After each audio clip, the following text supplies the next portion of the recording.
Welcome to our two-part special on the legendary labor leader, Mother Jones. Labeled the most dangerous woman in America, she spent decades agitating for workers' rights and childhood freedom. My name is Jerry Flanagan, and we are presenting this abridged first-person narrative audiobook drawn from her 1925 autobiography. Join us today as we explore the incredible, dramatic life story of the legendary grandmother of all agitators. Mother Jones, Autobiography 1. Foundations and Personal Loss, 1837 to 1871. I was born in the city of Cork, Ireland in the year 1830. My people were poor, the kind of folks who knew the weight of an oppressor's hand before they knew the alphabet. For generations, my family had fought for Ireland's freedom, and many of my kin had died in that long, bitter struggle. I came into the world with the spirit of rebellion already in my blood, a legacy from those who refused to bow to the lords of the land. My father, Richard Harris, was a man of action who sought a better life across the sea. He came to America in 1835, and as soon as he had fulfilled the requirements to become an American citizen, he sent for his family. His work as a labourer with railway construction crews eventually took him to Toronto, Canada. It was there I was brought up, but my father never let us forget our status. I was always raised as the child of an American citizen. Of that citizenship, I have ever been proud, for it represents the ideals of liberty that my ancestors died for in the old country. After finishing the common schools, I attended the normal school with the intention of becoming a teacher. I was always drawn to the idea of shaping minds, though I also learned the trade of dressmaking proficiently. My first real position was teaching in a convent in Monroe, Michigan. It was a quiet life, but my heart was restless. Later, I came to Chicago and opened a dressmaking establishment. I quickly found that I preferred the tangible work of sewing to the endless task of bossing little children. However, the call to teach returned, and I took a position in Memphis, Tennessee. It was there, in 1861, that I met and married my husband, George Jones. He was an iron moulder by trade and a staunch, devoted member of the Iron Moulders Union. Through him, I began to understand the heartbeat of the labour movement. I saw the strength of men standing together, and I saw the dignity that the union gave to those who performed the hard drudgery of the world. We were happy for a time, raising our 4 little children, 3 girls and a boy, all under the age of 5. But in 1867, the world I had built was shattered. A yellow fever epidemic swept through Memphis like a scythe. It was a plague that showed the true face of class in this country. Its victims were found mainly among the poor and the workers, while the rich and the well-to-do fled the city in their carriages. Schools and churches were closed, and a heavy silence fell over the streets, broken only by the cries of the suffering. People were not permitted to enter the house of a victim without a permit, and the poor, who could not afford nurses, were left to face the horror alone. The dead surrounded us. Across the street from my home, 10 persons lay dead from the plague at once. They were buried at night, quickly and without ceremony, to hide the mounting toll. All about my house, I could hear the sound of weeping and the terrible, incoherent cries of delirium. One by one, my 4 little children sickened and died. I sat by their beds, watching the life flicker out of them, unable to do anything but offer a cool cloth or prayer. I washed their little bodies and got them ready for burial, one after the other. Then my husband, the man who had given me my first glimpse into the brotherhood of labour, caught the fever and died too. I sat alone through those long, hollow nights of grief.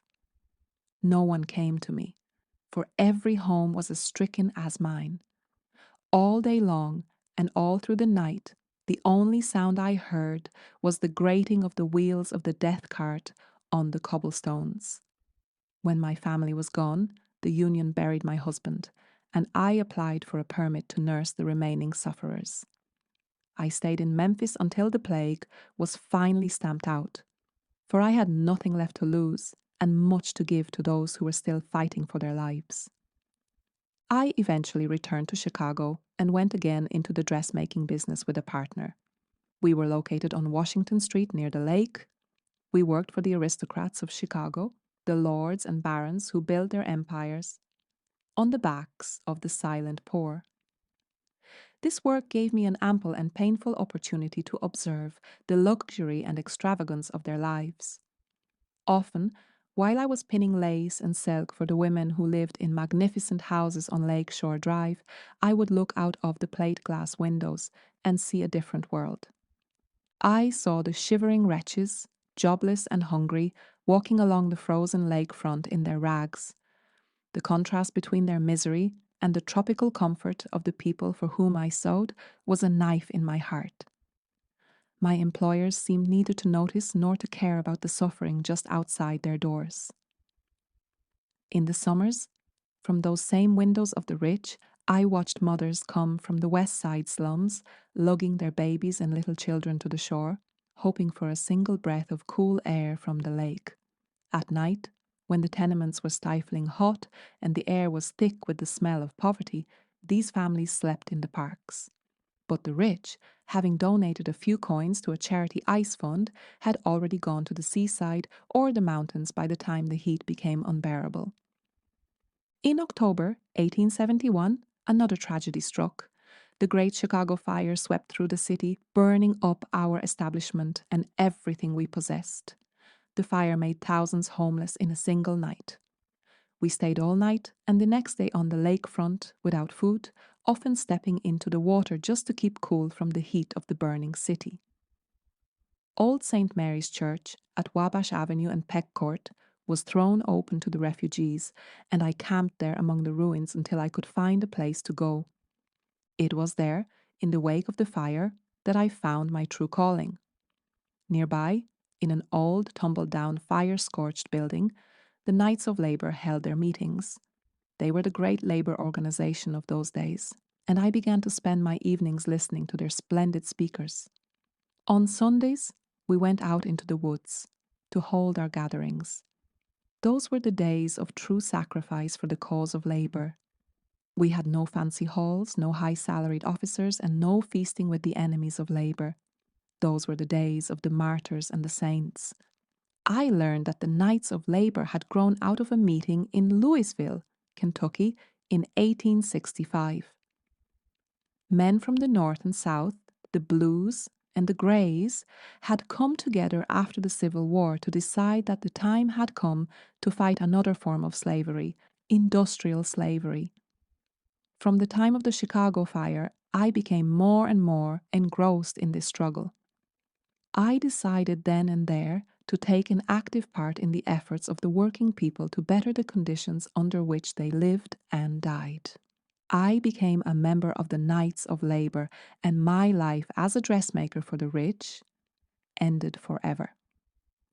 I saw that labour must often bear the cross for the sins of others and be the vicarious sufferer for the wrongs of the industrialists. Hand in hand with the growth of factories and the expansion of railroads came anti-labour legislation and violence. I chose my side. I would no longer sew for the masters. I would fight for the workers. The personal losses I had endured, the loss of my babies, my husband, and my home, had stripped me of everything but my voice and my resolve. I was ready to become mother to a movement that was just beginning to find its strength. 2. Rising Activism and the United Mine Workers, 1872 to 1899.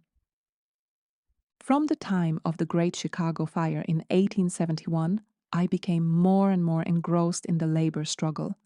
I decided to take an active part in the efforts of the working people to better the conditions under which they worked and lived. And so, I became a member of the Knights of Labour. In those days, we didn't have fancy halls or high-salaried officers. We held our meetings in the woods or in tumble-down buildings scorched by fire. We were a group of people who had decided that the time had come to fight a new and brutal form of slavery, industrial slavery. One of the first great conflicts I remember was the strike of 1877. The employees of the Baltimore and Ohio Railroad went on strike, and they sent for me to come and help them. I went to Pittsburgh, and what I saw there I shall never forget. The mayor had sworn in a lawless, reckless bunch of fellows who had drifted into the city during the Panic of 1873. These deputies pillaged, burned, and looted, and every bit of their destruction was charged up to the striking working men. The governor sent in the militia, and the city became a battleground. The railroads had even succeeded in passing a law that, in the event of a strike, the train crews had to bring their locomotives into the roundhouse before walking off. The strikers obeyed this law faithfully. I knew them personally, and I saw them house scores of locomotives in Pittsburgh to ensure they were following the rules. But the business interests and the hoodlums had other plans. They started fires that consumed the railroad property, and though everyone knew the strikers were trying to enforce the law in orderly manner, the blame was heaped upon the workers. It was then and there, in the early part of my career, that I learned a bitter lesson. Labour must always bear the cross for others' sins. The worker is the vicarious sufferer for the wrongs that the masters do. As the 1880s began, I found myself wholly engrossed in the movement. America's industrial life was expanding, and with it came the growth of factories, the rise of banks, and a wave of anti-labor legislation. Chicago, where I spent much of my time, was a city divided into two angry camps. On one side were the hungry and jobless, many of them immigrants crowded into slums. On the other side were the wealthy employers backed by the police and the press. The Chicago Tribune even went so far as to suggest that farmers should treat the tramps coming out of the industrial centres like pests by putting strychnine in their food. Then came the movement for the 8-hour day. We agitated and we organised, but the opposition was savage. The police were particularly cruel in suppressing peaceful assemblies where men gathered to discuss their wages and hours. I watched as the anarchists preached their doctrines to the discontented, though I thought some of their moves, like the Christmas Day Black Flag parade before the mansions of the rich, were insane. Such tactics only serve to increase fear and make the police more brutal. Everything came to a head on the 1st of May, 1886. The city was a madhouse, and the newspapers were fueling the fire. At the McCormick Harvester Works, the police charged the strikers without warning, and the workers' cry for justice was soon drowned in a shriek for a revenge. On May 4th, a meeting was called at Haymarket Square. Mayor Carter Harrison was there and found it peaceful, but the chief of police ignored the mayor and sent in a force of mounted officers. Then the bomb was thrown. The person who actually threw that bomb was never caught, but the leaders of the 8-hour movement were arrested and brought to trial. The city went insane with a demand for blood, and a few months later, those men were hanged. 7 years later, Governor Altgeld performed an act of political suicide by pardoning the remaining prisoners, declaring that the original verdict was unjustifiable. He is remembered by all who love the truth, but at the time, the workers felt the heavy hand of the state. The Knights of Labour began to decline after Haymarket, and I found myself moving toward the miners, the boys who worked in the black pits of the earth. In 1891, I was down in Virginia for a strike at the Deeds mines.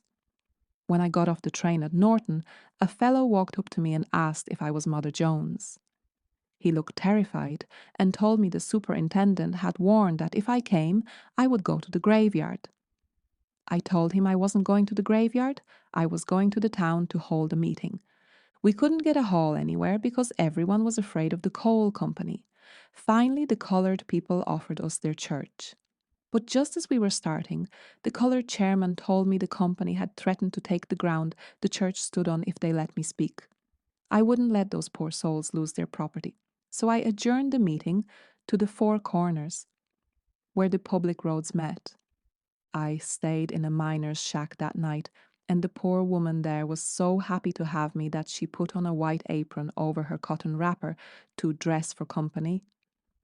a man who had been at my trial for trespassing, came to see me privately and told me I was lucky I had paid my fine so quickly.